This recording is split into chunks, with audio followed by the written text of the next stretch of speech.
prazer de receber aqui no canal Cartas Proféticas um desses presentes da vida que veio exatamente pelo trabalho que fazemos aqui no Cartas Proféticas enquanto blog e no Cartas Proféticas enquanto canal, que nos tem dado verdadeiras fortunas humanas, né?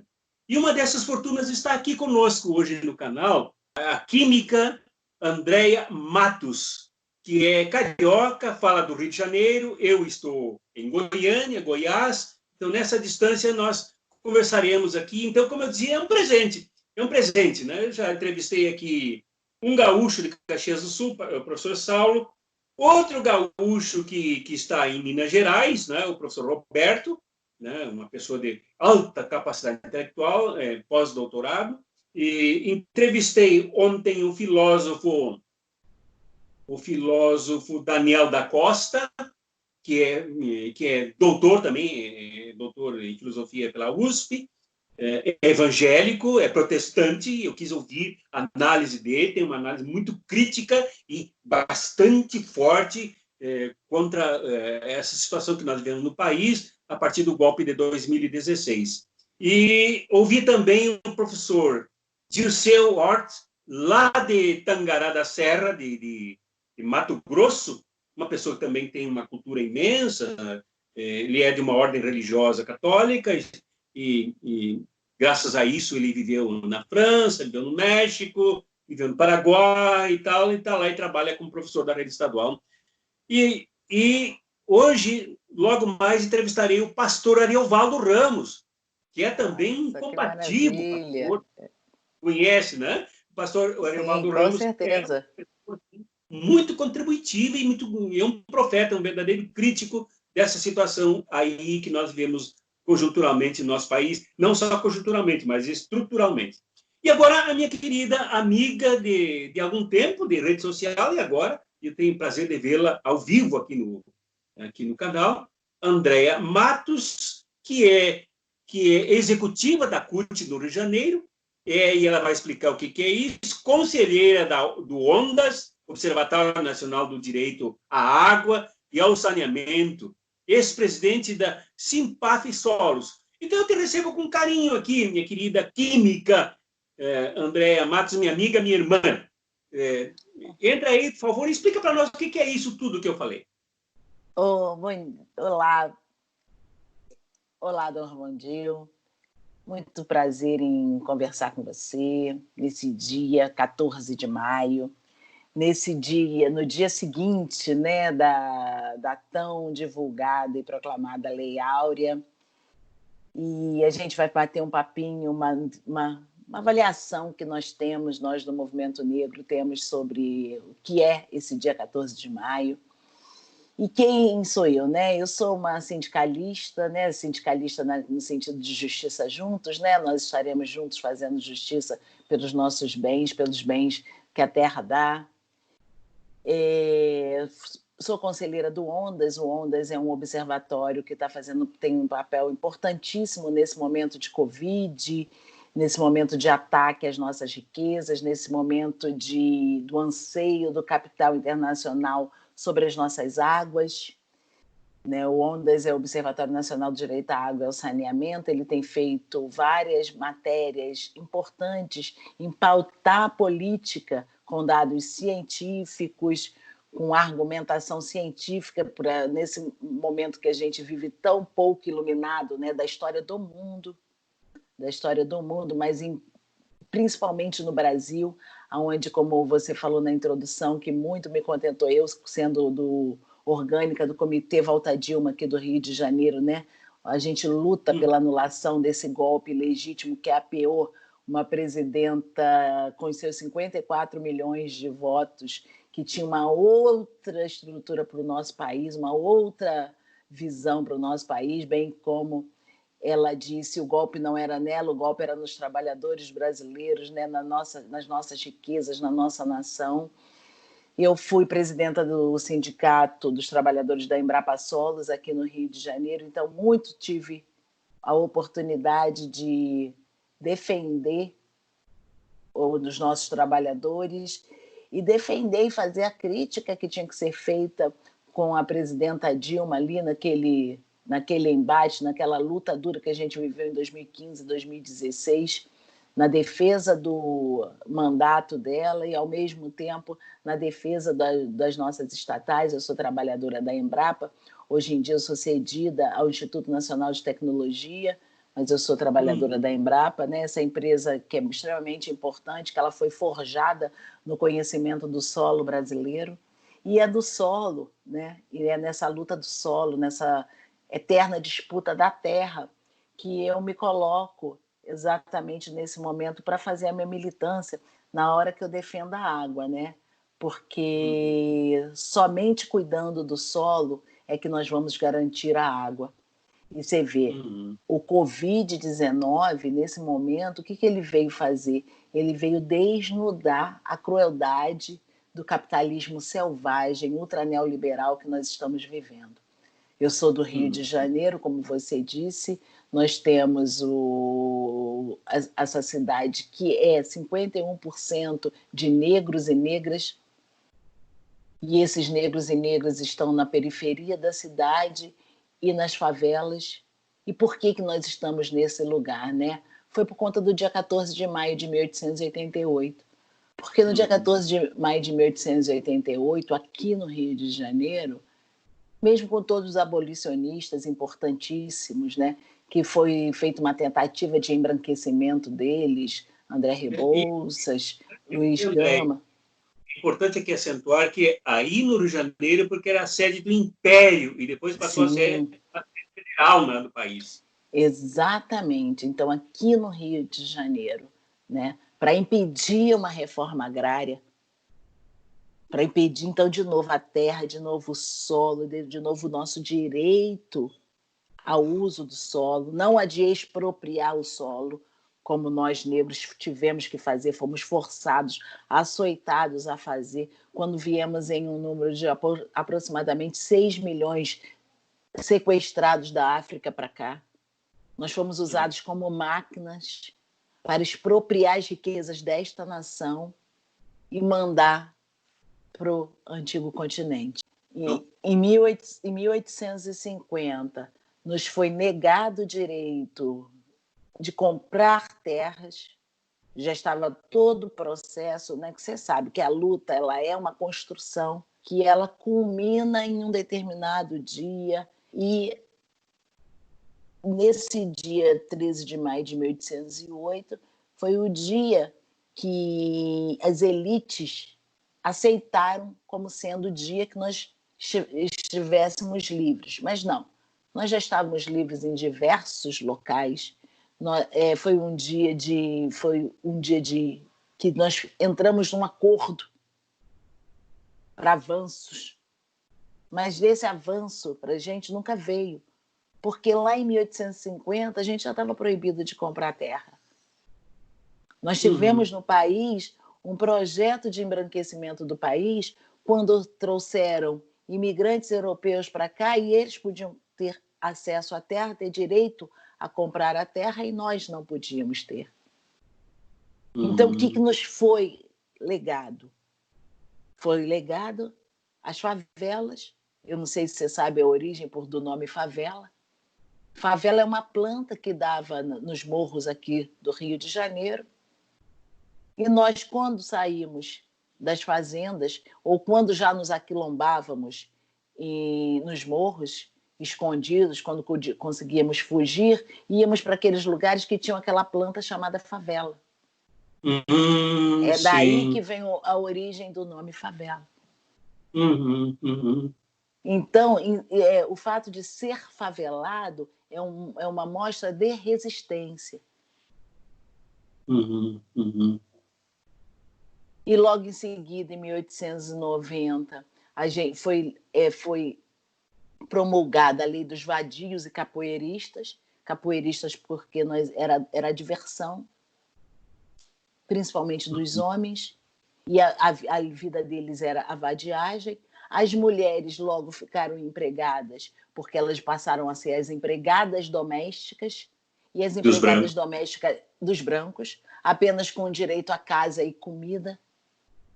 e assim cuidar dos seus filhos até uma certa idade, quando esses filhos não eram expulsos, quando não tinha serventia para a realidade local daquela família.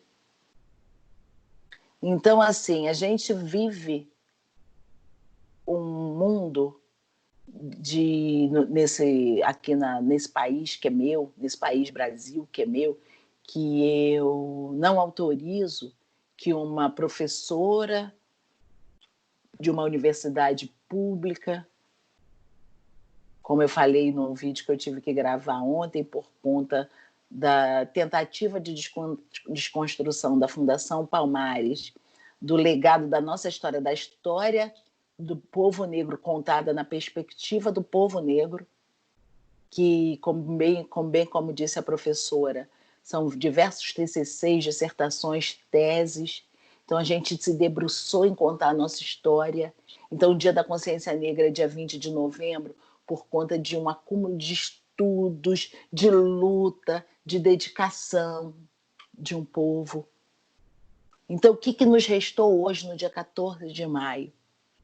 Eu botei essa blusa da Margarida Alves, dessa sindicalista da terra, porque hoje, para a gente, é mais um dia de luta, e da luta eu não fujo.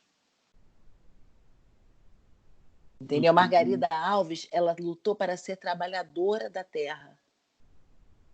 E a gente que lida com a terra dessa maneira, e olha que eu sou química, e eu sou da profissão, eu sou aquele profissional que tem, por natureza da sua formação, querer retirar da terra o que de bem pode trazer de avanço tecnológico, de bem-estar social, de bem-estar de saúde para a humanidade.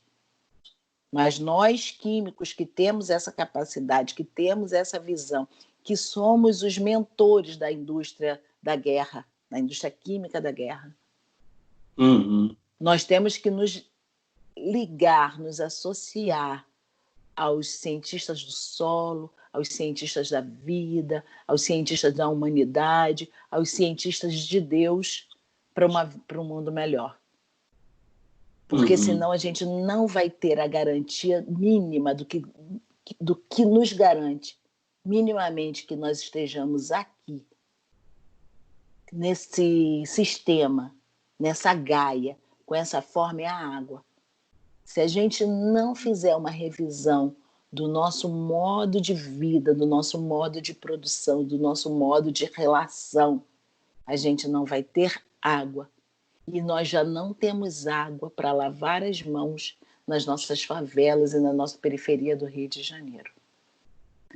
As mães, e na sua maioria as mulheres pretas, novamente, aquelas que ficaram lá no dia 14 de maio, já sendo as domésticas, que só teve o seu papel reconhecido pelo Estado brasileiro em 2014, através da presidenta Dilma, por isso que ela foi mais uma razão para ela ser apeada do poder da forma que foi quando a lei das domésticas. Quantos absurdos eu não escutei enquanto tramitava essa lei, Dom Orvandil, aqui nessa cidade, dessa classe média servil, dessa classe média que não tem consciência de classe. Nós temos aqui no Rio de Janeiro a nossa deputada federal, Benedita da Silva, importantíssima na luta do reconhecimento da trabalhadora doméstica, uma mulher que foi vereadora, deputada federal, senadora, governadora, ex-governadora, sempre na luta pelo reconhecimento da mulher preta, da sua atividade importantíssima na economia desse país. O que há de ser da economia que eles tanto defendem desse país, se nós não tivermos condições de comprar comida para a nossa família? Se metade do nosso salário vai para impostos de mercadorias. Eu queria puxar ainda um pouco mais uma coisa importantíssima, a meu ver, que tu colocaste aí, que é a questão do dia seguinte, o dia 14, 14 de maio de 1888, aquela lei que proibiu os nossos irmãos, nossas irmãs negros e negras de comprarem terras, uma lei que foi criada no Congresso Nacional Brasileiro. Quer dizer, pediria que tu explicasse um pouco mais isso, quer dizer, essa tal de alforria, libertação dos negros, que é puro cinismo, é pura hipocrisia, é pura farsa, ela foi construída bem para ser o que é a sociedade brasileira, uma elite usando o Congresso Nacional para atender os seus interesses excludentes desde a origem. É isso? Exatamente isso, porque foi uma lei que foi promulgada em 1850, 38 anos antes. Uhum. 38 anos antes, a gente já estava, porque como o processo... porque tem a lei do ventre livre, a lei do sexagenário. Então, o seu filho nascia livre, você trabalhava, você acumulava alguns réis para cuidar do seu filho, o que lhe era dado, que destino essa criança tinha. Se a economia da época ela era majoritariamente agrícola. Então, em 38 anos antes, num país de vocação agrícola até hoje, porque nós temos uma indústria que a gente viu que está um desserviço, porque não consegue produzir equipamentos para a nossa segurança hoje, nem para a nossa saúde. O Brasil está desnudado. Nós temos uma produção agrícola, que é quem mantém o PIB desse país, mas o que a gente está produzindo? Commodities? Alguém come commodities? A gente tem uma indústria do petróleo que estão querendo dar a empresa indutora do desenvolvimento nacional do Brasil, que é a Petrobras. Já começaram a doar, né? Então, 38 anos antes, nos foi negada a possibilidade de ter uma vida digna. 38 anos antes nos foi excluído porque quem desenvolveu a agricultura tropical no Brasil? O primeiro navio negreiro chegou aqui em 1531. O senhor acha realmente que algum português, sem xenofobia alguma, a questão não é xenofobismo, quem conheceu a terra brasileira, quem fez a lida com o solo brasileiro, quem implementou as tecnologias e as técnicas do solo brasileiro, dessa nossa tão reconhecida agricultura tropical, quem plantava e colhia a cana, quem plantava e colhia o café. Uhum. E nós não tínhamos o direito, desde 1850, nós ficamos sem o direito de comprar a terra. Uhum. Então, isso é a grande dívida que o Estado brasileiro tem para com o nosso povo. Uhum. Uhum. Nós não somos preguiçosos, nós não somos medidos em arrobas. Como disse o atual presidente da República, nos foi negado o direito de continuar o desenvolvimento das técnicas que nós implantamos na agricultura brasileira. Porque éramos nós que lidávamos com a terra, éramos nós que extraíamos o diamante, éramos nós que extraíamos o ouro. Uhum. Então, nós viemos para cá saquear, sermos as máquinas que saquearam esse país sem ter o direito de fazer o uso simplesmente do que a terra dá, para a nossa alimentação, para a nossa sobrevivência. Nós éramos proibidos de ter hortas.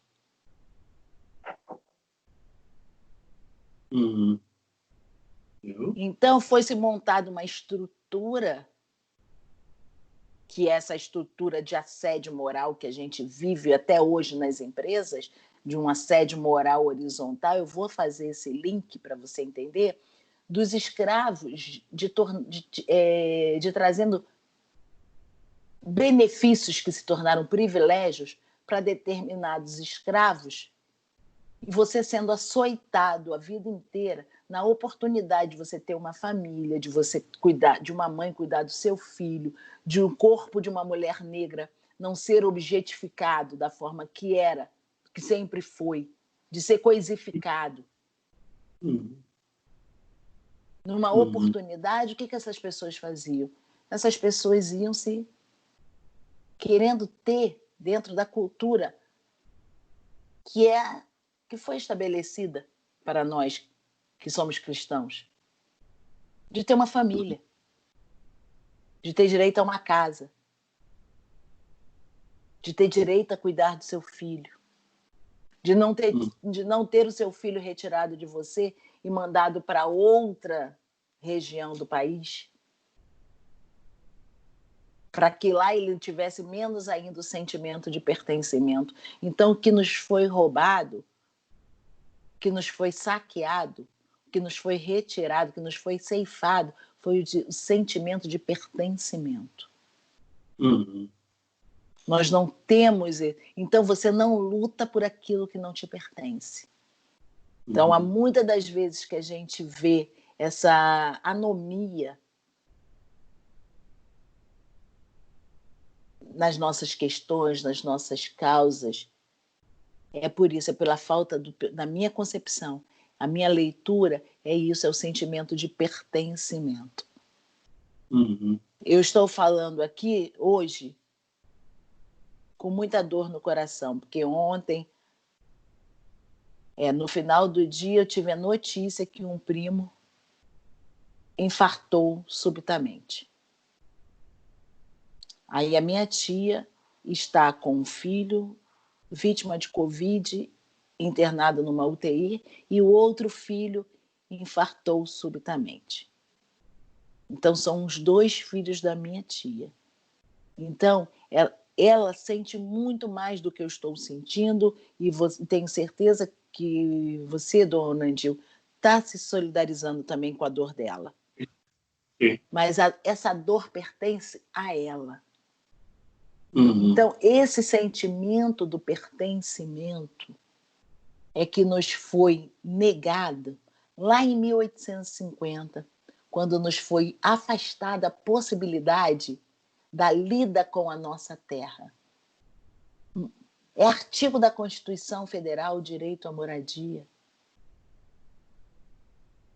Não precisaria estar lá na Constituição se lá em 1850 a gente já tivesse a cultura de que todos têm direito a ter o seu espaço, de que todos têm o direito. Então, o que a gente precisa realmente é combater energicamente essa economia que nós vivemos, essa economia ultra neoliberal que vai levar à nossa morte, e nós vamos morrer primeiro e em maior quantidade, como já estamos, vítimas desse Covid. E nós precisamos urgentemente reconhecer a estruturalidade desse racismo que a gente vive. Porque a gente ter um governo, só mais isso, a gente ter um governo que permite que uma fundação que é dedicada ao estudo, que era uma dedicação, que estava no Ministério da Cultura, que hoje em dia deve estar na Secretaria da Cultura, que é dedicada ao estudo do povo negro nesse país, poste no seu site oficial aqueles documentos tentando, mais uma vez, romper com a nossa possibilidade de realmente estarmos livres. E a liberdade do povo negro brasileiro representa a liberdade do povo brasileiro. Não simplesmente porque somos a maioria, não. Porque somos a construção deste país. Isso não é questão de número. Isso é questão de qualidade.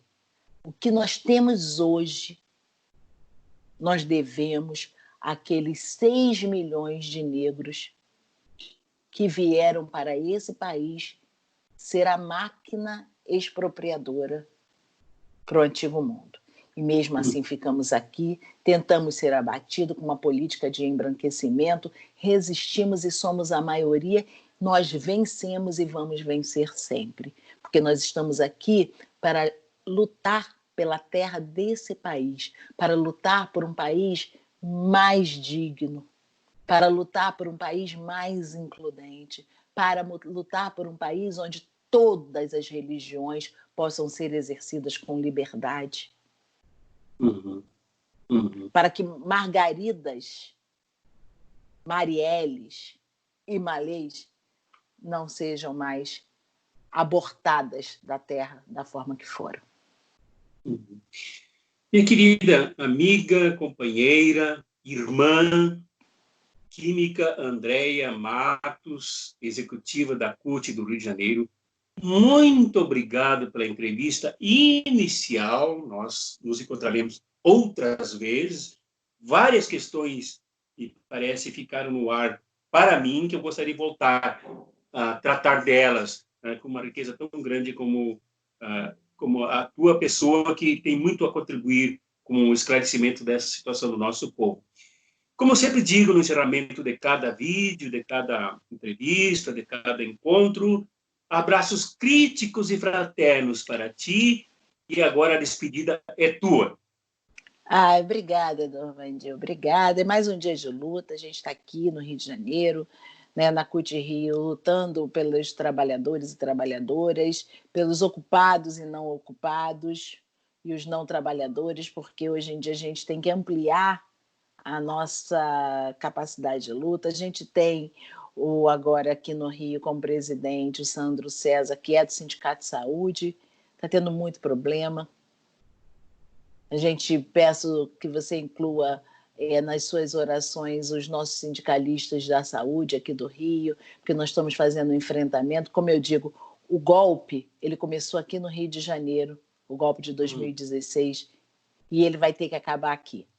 Vai ser por aqui que ele vai ter que acabar.